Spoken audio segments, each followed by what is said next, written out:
Hey guys, welcome back to our vlog. I just woke up from a nap, so I'm sorry that I look like this. But if you're reaching this vlog because you clicked on the title and you felt like it suited you and you have dreams of opening your own coffee shop, then you better get used to the nap life because early mornings are going to become a part of your life and afternoons are rough. If you're just finding yourself here on our vlog for the very first time, I wanted to introduce myself. My name is Bree and my husband Casey and I own a coffee shop in a little town in Idaho called Breesta Coffee Company. We started the coffee shop 5 years ago and we started with no employees. Our building was a 10 by 10 foot shed with no running water and no bathroom. Over the past 5 years, we have grown. And now we have a new building that we're in that replaced our old building. This new one is 12 by 22. It has running water and a bathroom. We also are just finishing up construction on a new shop that is more of a brick and mortar type store with indoor seating for customers to come inside. We also now have expanded to 31 employees. But the real reason that you guys are here is because you want to know the first steps to opening up your own coffee shop. And I opened the way I did so that you could just hear our story and just know how our shop has worked over the past 5 years and give you a little bit of credibility to the information that you're about to hear. This has been one of our most requested videos, so I hope that you guys enjoy. All right, so you want to open a coffee shop. What are the first steps to take? The first thing to do is to pick a location. Do some research about the location that you're about to pick. Is your coffee shop going to be a walk-in only with no drive-through? Is it going to be a combination drive-through and walk-in? Or is it strictly a drive-through? For some of you guys, a drive-through coffee shop only is probably a little bit foreign. It's a very West Coast United States thing, but they work amazing. So just consider your options before you pick a location. Some things to look out for when you're looking for a location. What is the speed limit? If you're doing a drive-through like our first coffee shop is and was, make sure that your speed limit is slow enough that people can see you. Also take a look at what the setback laws are. If you have to be so far back from the road that people can't see your shop or it gets blocked by other buildings, this could be detrimental to your business. Take a look at the flow of traffic. Where is everyone headed? If there are commuters, which way are they driving to work every day and coming home from work? You have to remember coffee is now accepted all day long, but it's most popular in the mornings. So you want to catch those commuters on their way to work. If your coffee shop is on the wrong side of the road and it's difficult to get out of your parking lot, people might not come because of that inconvenience to their morning commute. So keep an eye on that. The traffic, what side of the road you're on, the setback laws, and also how fast that speed limit is. You also want to look at location if you're doing a sit-down shop about how many people are on their feet walking by your shop every day. If you put your shop in an area where no one is out and about, nobody's walking around, and your coffee shop is a walk-in only, you might not get as much traffic and therefore you're not going to have very many sales. So just take a look at the location first. Location is everything in coffee. You want to make sure you pick a location that is going to make your coffee shop thrive. Now on that same note as location, let's talk about the cost of rent. This is something that's pretty questionable and you're gonna have to figure this out on your own in your own market. But remember that you're selling coffee. Your average ticket ring is probably around $3 to $4. Let's do some quick and simple math here really fast. If your rent is $5,000 a month and your average ticket ring is $5, which is pushing it by the way, you're going to have to sell over 1,000 coffees just to pay for your rent alone. Mind you, if your average ticket ring is $5, your cost of the drinks might be closer to $3 depending on the ingredients you're using, plus staffing, plus taxes. So those 1,000 drinks that you're selling is probably closer to like 1,500 drinks just to pay for your rent. You're going to have to find a location that has affordable rent, or you're going to put yourself in a location that has so much foot traffic, downtown Manhattan, you build up an awesome reputation, you can pay $5,000 a month for your rent because you are just going to be killing it, nonstop busy all day long, helping 3,000 customers a day. Whatever that's gonna look like for you, I just want you to realistically think about your rent before you open up a location and find yourself in trouble. All right, so far we've talked about location and we've talked about the cost of that location. Those are the first two things I want you to look at if you're wanting to open up a coffee shop. Those are the most important parts. Now moving on to the next step to opening up a coffee shop, I think you need to realistically sit down and look at what you can afford. Opening up a coffee shop is a great idea. It's awesome, I love it, but you have to realistically think, can I afford this at this time in my life? You know how much rent's gonna be because you already looked at your location. Are you gonna build a building on that location? Casey and I are in the process of building our second coffee shop, and let me tell you, even after sitting down and calculating everything we thought that we could afford in the building, the costs have come up about 3 times higher than our original plan. Luckily, we were okay. The business has been very busy, which is blessing us along this process. But let me tell you that you need to realistically look at how much you can afford to spend on a building, and then you need to ask yourself, can I afford it if it ends up being double? Because costs just come as they come. Yesterday, we went to our town.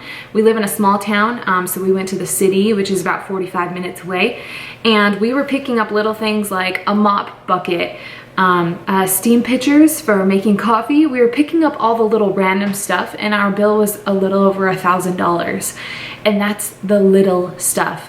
You have to remember, if you're building a coffee shop where people are gonna come inside, you have everything from the decor inside, your espresso machines, the little tiny stuff like I just mentioned, furniture, the lights, the equipment alone. Our equipment alone cost us around $30,000 just for one location. So be prepared that the costs that you think you're gonna spend are probably going to end up being double by the time you add in all the little tiny stuff that you forgot about. If you're building, there's also things like permits. Our small town has pretty affordable permits, and we still paid around $15,000 in just permits alone to build. So keep that in mind if you guys are wanting to build. Do your research. Don't jump into a building without figuring out what it's actually going to cost you to start a coffee shop. The other thing I suggest is get a notebook, a paper, whatever. Write down the cost of everything you think you're going to need. Sit down and go through. You know, you want 1 espresso machine, maybe you want 2 espresso machines, drip coffee grinder, drip coffee maker. The list is endless, and I guarantee you're going to forget stuff, so put a buffer on there so that you're prepared.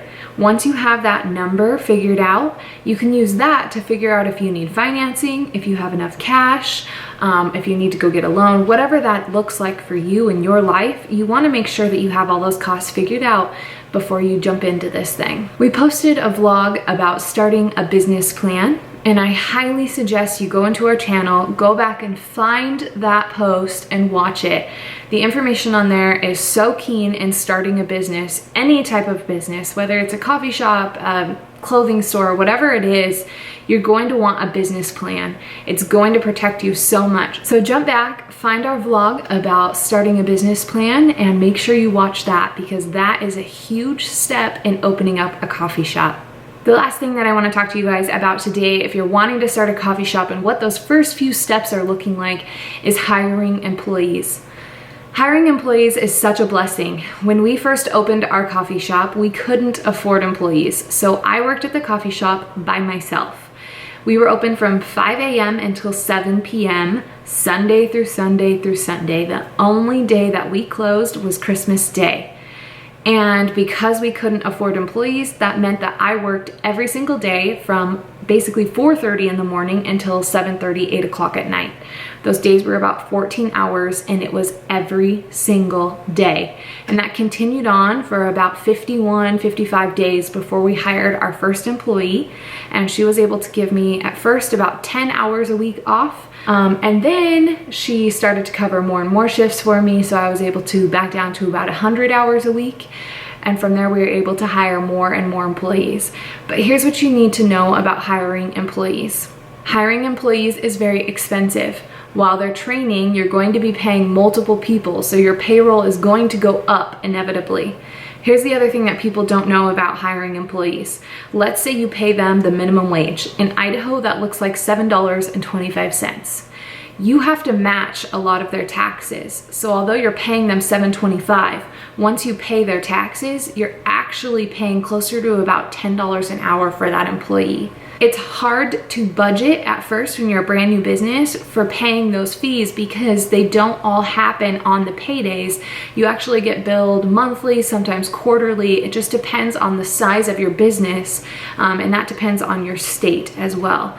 So you need to reach out to your state Department of Labor and talk to them before you hire employees and figure out what those numbers are going to look like. I don't want to see you hire employees and start paying them and think that you're good to go, and all of a sudden a bill comes for $15,000 at the end of the quarter that you need to pay to match your employee taxes, and you're not prepared for that bill. So just ask your Department of Labor about that so that you don't get yourself backed into a corner. That's something that I didn't know when I started a business. I wish I would have known, and now I'm a lot more prepared. So just figure that out before you start your business. The other thing about hiring employees is that you have to remember that they are never going to be perfect. You're going to train them, they're going to do great, but they're always going to do it differently than you would. It doesn't mean that they're necessarily doing it wrong, but in your eyes, it might look like they're doing it wrong because you had control for so long and you give it up. This was especially hard for me. You have to remember, I worked every single day by myself. The entire company was dependent on how well I did, and I was running on sheer adrenaline, so I was doing awesome. And then the more employees that I've hired, the more, not necessarily issues, but I'm going to say the word issues that I've had, because they are going to have bad days. They're never going to love your company the way that you love your company. And they're going to do things differently than you would have done. So it's hard to not sit back and do what I'm going to call Monday morning quarterbacking, where you think, well, why didn't you handle it like this? Or I would have handled it like this. Or if I would have made that drink, it would have been right because this is my company. That's very, very difficult to not do. And you just have to remember that employees are a huge blessing. They're going to allow you to take time off so that you're not working 150 hours a week. But with that is going to come a learning curve for you as an employer about how you're going to manage them, about how you're going to empower them. And it's also going to teach you how to step back and let them shine, let them fail, let them learn, and help them to be able to make those decisions, to be able to make drinks the way you want them done when you're not there. It's probably been the most difficult part of this business for me since we opened, is stepping back and letting my employees take their role in the business so that I don't have to be there so much. We are 5 years into this and I'm still there about 20 to 25 hours a week, which is nothing compared to my 150 hours. However, some weeks I'm there a lot more, some weeks I'm there less. My goal as a business owner after 5 years in business is that I no longer am on the schedule. I'm no longer told I have to be there, even though it's my company. I instead want to be able to pop in, see how they're doing, help where I can. But if I'm tired or I want to leave or I need to sleep in, I want to be able to do those things. By opening a business, you're taking a huge risk. You're taking a risk that not many people do. You're investing the money, you're investing your love and your energy into a business that you hope will be successful. And the goal ultimately is that someday you don't have to be there every single day working at your business. At least that was a personal goal for me. Maybe you don't care. Maybe 150 hours a week sounds great. But for me, I want to be a wife. I want to be a mom someday. I want to travel the world and sleep in. I love sleep. Hello. Well, I hope that this information helped you guys. I hope that if you're wanting to start a coffee shop, this gives you a great starting point. I realize that it is not an exact step-by-step process, but that's because every business is different. There is no perfect step-by-step to starting a business. The best steps that I have are to first look at your location, because that's going to tell you everything. I've had friends want to start coffee shops and literally never be able to find a perfect location that's within budget. And because of that, it hindered their entire business. So start with your location, then look at the cost of the location and make sure that it makes sense. Don't sign yourself up for a rent that's going to be impossible to afford and work 150 hours a week just to pay for rent. Don't do it. The third thing, you guys, is to look at all of your costs. Write every single thing down and then double it. I know that sounds dramatic, but it will protect you. If you're ready for it to be double, then when it's not double, awesome bonus, right? The fourth thing, you guys, is to be prepared for hiring employees. What's that going to look like? Really sit down and think about what kind of policies are you going to want? What does your company stand for, and what are you going to look for in employees like that? How are you going to find those employees? How are you going to train those employees? And can you afford them? All super important things that are really important for starting your coffee shop. I'll be back soon with more information for you guys. I'm going to go work on my own hiring process right now. I have to figure out a training schedule for 16 new employees for our new shop, and it's going to take my entire evening from me. So busy stuff going on here in Idaho while I prepare for my second coffee shop. And I hope that while you guys are starting your first coffee shop, that this video helped you out. Talk soon.